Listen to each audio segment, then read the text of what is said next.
Við erum í Grindavík, niður við í gamla bænum og þetta eitt elsta sjóverðbár á Suðurnesjum sem við teljum þeirra, sem nánast óhreyfð.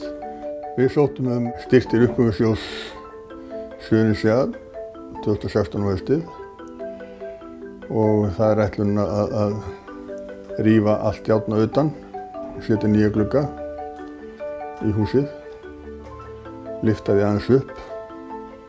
Við erum að setja hurð hérna á sunnanverðu og stækka glugga og setja glugga þar sem er búið að taka við burtu, þess að við reynum að gera eins upprunalegt og hægt á utan.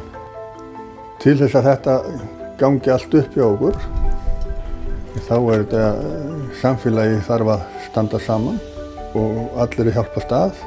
Við erum að gera þetta þó að minja sögufélagi eigi þetta hús, þá erum við að gera þetta fyrir bæjarbúa.